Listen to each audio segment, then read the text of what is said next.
Hello,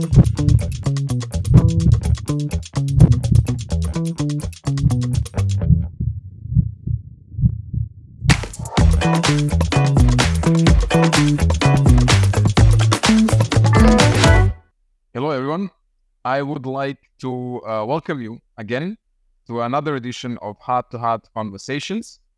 It is a program which we have designed with a deliberate intent to provide to you live and heart-to-heart discussions, an honest discussion about hot topics in interventional cardiology. This time, we have invited and are very thankful to Professor Ole de Bakker for joining us for a discussion about a topic which concerns the interventional community.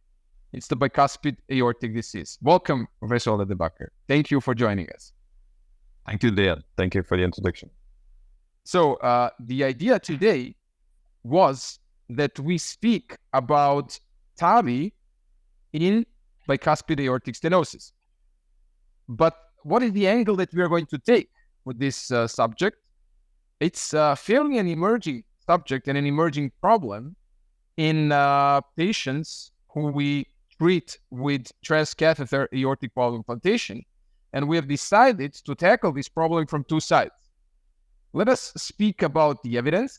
So when should we, based on the current evidence, accept these patients and treat them with TAVI? And if we decide to go along with TAVI in these kinds of patients, what is the best practice? And these two major topics we're going to discuss today with Ole. That being said, I would like to ask Ole, why is TAVI in bicuspid aortic disease a question at all? Is it relevant? I mean, how often, how frequent is it encountered across the globe? Is it something which is relevant for TAVI practice? Yes, thank you for this introduction to the topic, Dejan. I mean, definitely, I would say, of course, it's relevant. This is not just a niche of TAVI. I mean, even I would say, first, if you look worldwide, I mean, we have the West and the non-West. If you look to Asia, for example, where TAVI and bicuspids is almost representing half of their cases. If we looked into our own practice in the West, I would say, even to my own practice last year, 16%, so almost 1 out of 5 cases were TAVI to treat bicuspid aortic stenosis. So, and the more we move into the younger patients, the more we know that bicuspid aortic stenosis is prevalent. So, definitely, I would say it's a very prevalent, it's a very relevant topic that should be discussed, and it will become more and more relevant as we move into the younger population. Yeah, you said it rightly. There is a tendency to treat younger and younger patients with a transcatheter approach.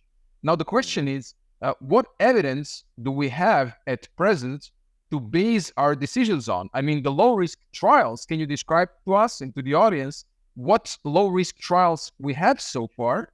That means younger patients as well. And how do they inform us on the issue of bicuspid disease? Well, unfortunately, if we look to the body of evidence we have for TAVI and bicuspids, it's really poor. Yes, I mean, we know the low-risk trials. These were perfectly conducted trials, like Partner 3, Evolute Low Risk. We had some other trials like Dedicate, the original Notion trials. So all these trials were kind of low-risk trials. But what they did is they excluded all bicuspid patients. So that makes that actually up to today, we didn't have any randomized trial data on comparing TAVI with surgery in bicuspid patients. So we don't have any, except for a small subpopulation of the Notion 2 trial, which was conducted indeed in the Northern Europe, and only a subgroup of 100 patients were bicuspid patients, and that gives a small glimpse of some comparative data TAVI versus surgery. But otherwise, all the data we have so far are, most of the time, they are all retrospective from retrospective registries. So this is, of course, very, we have to be very cautious about patient selection bias there. And typically, there are not comparative TAVI versus surgery. They are single arm, just reporting the data of TAVI and bicuspid, or sometimes they are comparing data bicuspid versus tricuspid. So just to reemphasize, I think it's important what you said. So basically, we started off saying this is not a niche indication. In your everyday practice, it's 16%. It's close to 20% of patients with bicuspid disease being treated with TAVI. This contrasts actually with the present evidence base, where we have 4 low-risk trials, starting with the original Notion trial, Evolute Lowrisk, Partner 3, and Dedicate. All of them did not really include the bicuspid patients. So that's where we are at, or where we were at in 2023. Now, in 2024, there was a trial called Notion 2, of which you were the PI, and this was the first trial to include bicuspid as part of the low-risk population. Can you tell us more about the Notion 2 trial, and what is your take on the trial as lead investigator, and what are the main messages, the design and the main messages? Yeah, so very simple. Notion 2 was actually targeting the younger patients, younger low-risk patients, so meaning the whole population was between 60 and 75 years of age. Yes, so younger patients, especially for the European context, and then they were also low risk. And what we did is we randomized in TAVI versus surgery. Of course, we wanted to be as open and have an all-comers population as much as possible. So we did not exclude bicuspid patients. We did not exclude patients with, for example, concomitant coronary artery disease. So what is interesting in the overall trial, we missed a little bit power for the primary endpoint of mortality, stroke, and rehospitalization related to the valve, procedure, or heart failure. But what was interesting looking into this, what you now just also show in a way that looking into the sub-analysis for tricuspid comparing to bicuspid, we saw that the TAVI and surgical outcomes were almost 1-to-1 in the tricuspid arm. Yes, so there are no signs. Again, we have to be careful. These are only up to 1 year follow-up outcomes, so kind of short-term outcomes. It doesn't say anything on the long-term outcomes because that's still an all other story. Also there, by the way, we don't have any data in literature beyond 2 years of TAVI and bicuspid. Believe it or not, we're doing already quite for some years in many centers worldwide, TAVI and bicuspid. We don't have any data of TAVI durability beyond 2 years. So going back to Notion 2, tricuspid looked very promising. On the other hand, bicuspid, the patients, I have to warn there again, it's only a very small group of patients, 100 patients, 50 to TAVI, 50 to surgery, but there were clearly more events, clear worse outcomes like stroke. We had a couple of strokes. We had 2 mortalities in the TAVI arm versus excellent, truly excellent data in these young, robust bicuspid patients. Yeah, so when you think about a Notion 2 trial, I think saying that the mean age was about 70, 71, it was basically, I think, younger than the Evolute Lowrisk and also younger than the Partner 3 trials. And then in that population, you found close to 30%, 27%, a quarter of patients having bicuspid disease. So I think this says very much about what you just said. It's not going to be a niche indication. It already isn't, but it's not going to be at all once we move into this younger, low-risk populations, which seems to be the tendency. Now, thinking about the results, what I would like to ask you is, in terms of the mortality, we did not see any difference in the first year. In terms of rehospitalizations, also no real difference. In terms of bleeding, major bleeding, and atrial fibrillation, there was a better, statistically, actually significantly better result with TAVI as opposed to surgery. However, what we could see was that the rate of moderate or more than moderate paravalvular regurgitation was actually more frequent with TAVI, both in tricuspid and bicuspid subsets. And as you said, stroke was a higher rate in the bicuspid disease in the TAVI arm. So surgery was better there. So what I would like to ask you is the first question, what about the PVL? What is your interpretation of the data on PVL? And then the second, what is your interpretation of the stroke data? And let us discuss it a bit more as well. Yeah, so first you want to start with PVL, paravalvular leak. Look, I mean, of course, in the surgical group, we have excellent surgical centers here in Northern Europe. It's very big volume. So there was actually 0 PVL in all the patients, in the surgical patients, so 0% there. we had in the tricuspid patients treated with TAVI around 3% of moderate PVL, which is in line with all the other literature, so very low acceptable rates. If we went to look into the bicuspid patients, again, this is a unselected bicuspid group. It was not selected to be eligible or not. There was no assessment eligibility committee for this trial. We had up to 8% of moderate PVL in the TAVI patients with a bicuspid anatomy. So clearly there was higher incidence of moderate PVL. Looking then to the stroke, well, there was in the entire population, there was more stroke than in the surgical arm, which was a little bit surprising. This was driven by two facts. First, it was driven by more periprocedural strokes in precisely these bicuspid patients. So bicuspid patients treated with TAVI, maybe we have to be a bit more cautious there about the stroke risk. And then secondly, we saw, surprisingly also, we saw some late strokes in between the 3-month and 1-year follow-up period. But this was, by surprise, not really seen in the bicuspid patients, but this was actually more in the just regular tricuspid patients treated with TAVI. And we just did actually a root cause analysis there, and this has related to underexpanded valves. Now, I think it's just by coincidence that this was in tricuspid patients in our study, but if you zoom a little bit out, the issue of underexpansion of transcatheter aortic valves becomes more, we become more and more aware that this is a risk factor for maybe late stroke or underperformance of these valves, maybe earlier degeneration or bad hemodynamic performance of these valves on the short to medium term already.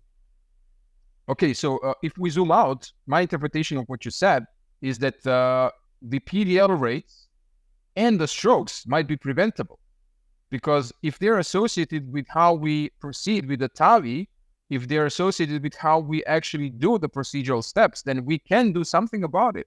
Even the later ones, so you said there was a half of strokes that could not be tied to the immediate periprocedural period, but happened later on. But if you looked at them closely, they happened in those patients where the wall was not expanded well. So these all seem to be preventable events. So we can improve the prognosis of bicuspid patients or overall TAVI patients by adequate or optimal implantation.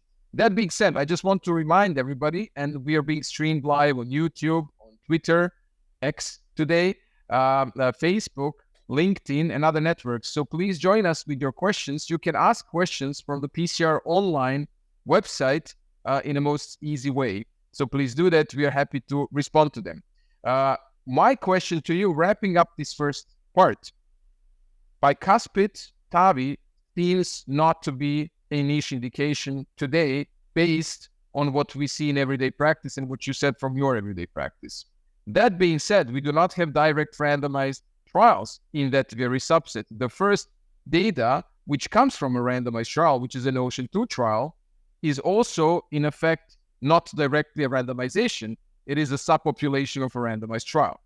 So the evidence is not enough, but we do see signals that there is a risk of higher stroke rates, and there is a risk of higher, moderate, and severe paravalvular regurgitation rates. That all being said, when do you decide to perform TAVI in a bicuspid anatomy? Which patients?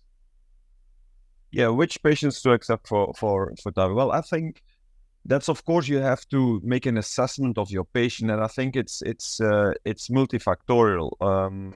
It's not only looking to the surgical risk, as it did. The guidelines are very unidimensional. Yes, the guidelines say something about age, they say something about surgical risk / comorbidities of your patients. But I think what we learned from OCEAN-2 especially is that it's not only sufficient to look to your clinical characteristics of your patient or your surgical risk, but you should also really look systematically to the anatomical, the anatomy of the aortic stenosis and the anatomical features of that patient. So again, having said that, then from my side, I mean, I think that means that if you want to do a proper assessment of your patient and good decision whether you want to treat him with TAVI or with surgery, that craves that you have a cardiac CT, yes, at your heart team meeting. And I think more and more heart teams worldwide start to adopt this, that you have on all patients discussed, especially also these younger patients, because now in many centers still only the older patients which are probably going to TAVI, they get a cardiac CT. But I think it should be also done for the younger patients, because there it's even more important. So to get to know the anatomy, the underlying of the anatomy, and then you can make a real decision on whether this patient is eligible for TAVI or maybe more eligible for surgery. For example, if it's a patient with a very, very small annulus, yeah, then this is maybe more favoring TAVI than surgery, where you have more risk for patient prosthesis mismatch. Whereas if I have a 75 or 72-year-old patient who really wants himself TAVI, but I see on my cardiac CT, he has a bicuspid anatomy with slightly dilated ascending aorta, with excessive leaflet calcification, with a very long calcified TAVI, where I cannot guarantee this patient an excellent outcome with maybe risk for moderate PVL, maybe even worse so if there's also calcium in the LVOT, maybe annulus rupture, or even other complications, then I maybe want to convince this patient that maybe surgery is better for him. So I think you have the clinical characteristics to look at, comorbidities, but especially we have to get to become better to estimate the risks on cardiac CT, the anatomical risk factors. So my take of what you said is that if we have a low-risk bicuspid anatomy patient, if we want to proceed with TAVI, we need to make sure that a good quality optimal results TAVI is feasible based on the underlying anatomy, which we can analyze in advance. So my question to you is, how would you say that the bicuspid anatomy is different from the tricuspid in the sense of important procedural points? Yeah, look, I mean, bicuspid patients are can be very different from tricuspid anatomy indeed. First of all, sometimes these anatomies, they have larger aortic annuli. That's one thing, not always, but they can have very large aortic annuli. They have typically more severe leaflet calcification, or sometimes more asymmetrical distribution of this calcification, especially younger patients with bicuspid anatomy. They have sometimes excessive leaflet calcification. So this is more difficult to tackle. There is, in the type 1s, there is a RAFI. Very often this is also calcified, which gives additional complexity. Then we have not even talked about the aorta, which is also very often comes with additional risks. It can be a dilated aortic root. It can be also that there is a dilated ascending aorta in general. So what to do there if you have borderline dimensions for aortic root replacement, yes or no? What about coarctatio aorta? We have to screen for that too. This gives also additional risk factors doing TAVI. So you see the anatomy of a bicuspid patient can differ in many aspects from tricuspid patients with tricuspid aortic stenosis. Okay, so the question is, when you analyze the anatomy in advance, how is it that you make your decision based on A, the feasibility of the TAVI in that patient, and B, how do you select the appropriate valve in terms of size, but also in terms of the valve choice? Yeah, that's of course a difficult one. I mean, valve choice, valve sizing. I mean, you can talk about this for hours, to be honest. I mean, first of all, you need to do a very meticulous CT analysis. Yes, you have to do really not only look to your aortic annulus and maybe one or two additional measurements, LVOT, ST junction. No, you have to do really a meticulous analysis, scroll up and down through your CT to get a real understanding of the calcifications, the calcium distribution. And you also, by that, you want to estimate kind of a risk of this procedure. Is there a risk for annulus rupture? Is there a risk for a valve malpositioning where one or the other valve or higher paravalvular leak risk? So these are all risk factors you have to estimate on the CT. And then I would say, yeah, which valve is better? That's always difficult. I think you have to, first of all, you have to look to the experience you have yourself. Yes, some sites have more experience with balloon expandable, others with self-expanding. So it's also, you have to make yourself used to a particular, maybe one or two valves to tackle particular anatomies. That's even as important as the valve type itself. And then there are the sizing methodologies. Again, this is typically best with an integrative approach. It's not one particular measurement that will guide you to a specific valve size, transcatheter aortic valve size choice. It's integrative, so you have to look to aortic annulus, you have to look to sinus of valsalva, STJ, LVOT, the classical dimensions or measurements. But on top of that, there are kind of 6 additional bicuspid specific sizing methodologies. Very brief. First, you have from the Bavar trial. This is led by Didier Chiche. He came up with this idea of that the valve is actually anchoring and sealing higher up, not necessarily at the annulus level, but typically a little bit higher at 4 millimeter height. So he proposed to measure the intercommissural distance, the distance from commissure to commissure, and that gives some kind of a good understanding of how that landing zone is. Is it tubular, flared, tapered? And based on that, you can actually have reasons to downsize, yes or no. It is a minority of cases with a tapered anatomy, meaning that if the intercommissural distance is really smaller than the annulus mean diameter, you typically have a tapered anatomy or morphology, and then you would go for intercommissural distance sizing, as they call it, which would mean you go for downsizing of your valve. So this is one sizing methodology. The second one is supraannular sizing. Some people like to measure, do some tracing of around to guess a little bit what to anticipate what the final transcatheter aortic valve diameter would be. You can do this tracing, supraannular tracing at 4 millimeters height, which Didier Chiche also proposes, or you can do this at 10 millimeters height, the Lira method by an Italian group proposed. You can also have a third sizing methodology is the circle methods, where you can, especially for balloon expandable valve implantations, where you kind of simulate a circle into your anatomy and you scroll up and down and see if this circle kind of nicely matches, is not too large, not too small. And then based on that, you go for your balloon expandable valve sizing.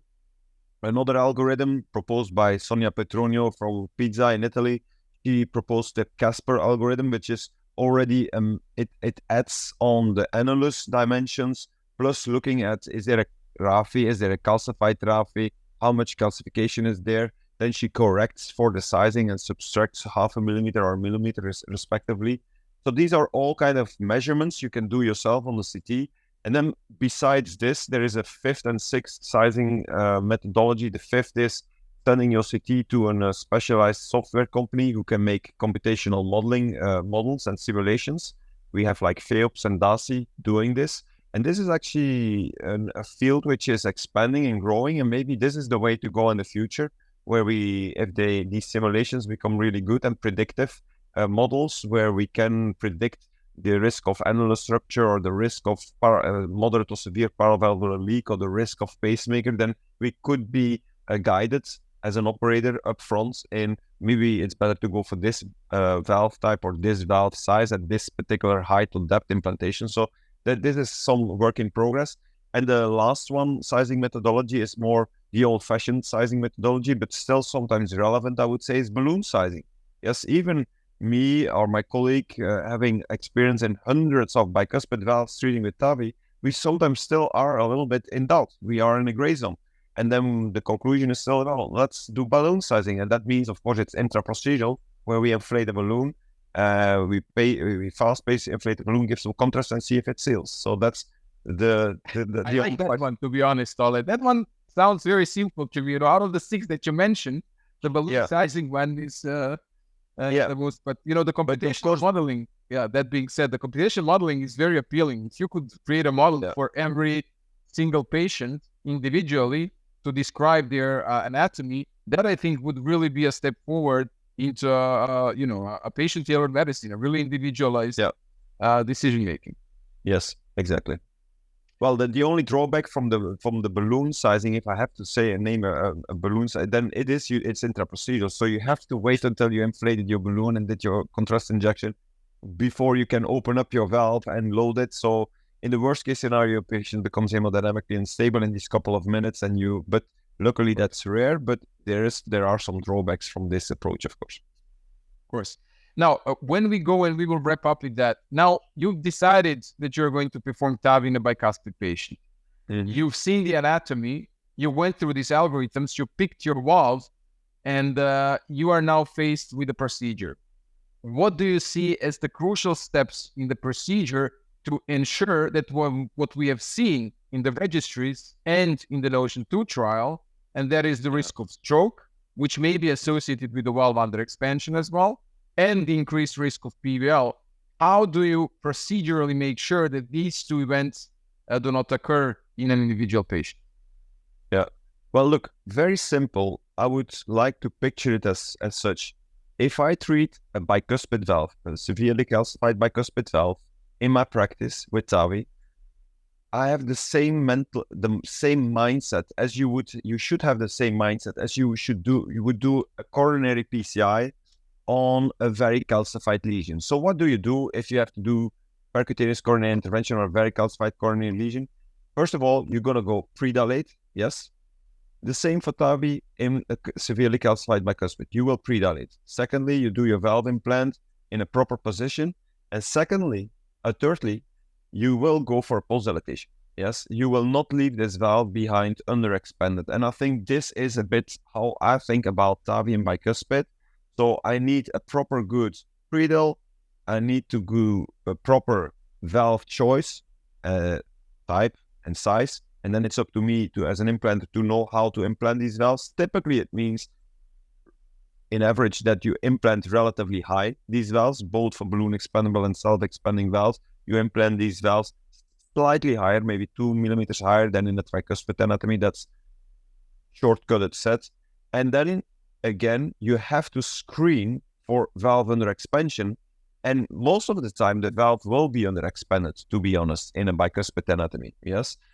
Because it's elliptical, it's more calcified. There is even a very recent nice paper from the Cedars-Sinai group led by Raj Makar, which shows that in young bicuspid patients, even with balloon expandable valves, yes, these are valves implanted with a balloon, but that there is systematically more under expansion. And if you have under expansion and more eccentricity of these valves, that these valves have much more risk for leaflet thickening, leaflet thrombosis, and also clinical events down the line. Yes, so that shows again that it's imperative, it's mandatory really to pulse dilate, I think, and to do everything to kind of circularize and optimize the laminarity of your flow. That's actually what we do if we do TAVI. Yeah, we want to replace the valve, but ideally what we want is we want to restore the laminar flow over that valve. Yes, we don't want, if we leave a valve behind underexpanded, elliptical, there is still a turbulent flow. Yes. And the turbulent flow will stress the leaflets, may result in reduced valve durability. It will lead to more risk of leaflet thickening, leaflet thrombosis, maybe even more turbulent flow, less good washout of the sinuses, so also more thrombogenic there. So you see, there's a lot of reasons to pulse dilate, I think, TAVI and bicuspid. And we need, of course, evidence for this, but this is based on experience and the first glimpses of data coming out on this topic. So whereas when we perform TAVI in the tricuspid patients, it's not always necessary to predilate and or post-dilate. Is it your standard practice what you're saying that in a bicuspid you will always predilate and always post-dilate? Yes, indeed. Okay. And the predilatation is absolutely valid for every platform, self-expanding 100%, balloon expandable actually as well. I will do my valve implantation. And then, of course, you let yourself guide by, is there PVL? Is there good hemodynamics? That's your first reflex as an operator. But I think, as I said, you have to screen for underexpansion. That means you have to look in orthogonal views. It's not just enough to look in your LAO view and say, yeah, it's well expanded. No, you have to look actually you can predict this from your CT. Yes, you can know what your commissural view is. Like if you have a right-left fusion, type 1 bicuspid, you will look into the minor axis of your valve from a right-left cuspovula view. If you have a type 1 right non-fusion type, then you have to go to look in an LAO cranial from a right non-cuspovula view to see if your valve is constrained. And I bet in 90% of your cases, your valve will be constrained after implantation. And then you will feel the need to go for pulse dilatation just to optimize these outcomes as I mentioned earlier.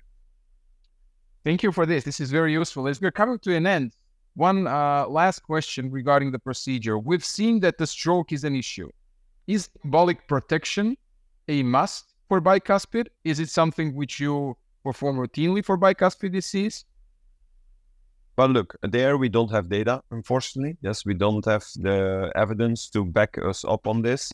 But in my own practice, yes, I mean, it all depends also, it's a big economical factor there as well. But if I go into a very calcified environment with my TAVI, I typically are going to use cerebral protection, yes. Thank you very much. So if I may summarize, to our questions, when and how, your replies were very direct and very clear. You go for TAVI in a bicuspid disease patient only if you have, let's say, a view that you're going to be able to perform an optimal procedure based on the analysis of the anatomy, coupled, of course, with the clinical factors. And when we speak about the essential steps, looking for a potential underexpansion, which is really a threat and a risk in a bicuspid case, should be meticulous and, if possible, of course, corrected. Thank you very much, Ole. It was really a pleasure. Thank you all for joining us, and I hope to see you here soon. Thank you. Thank you, Dejan. Bye-bye.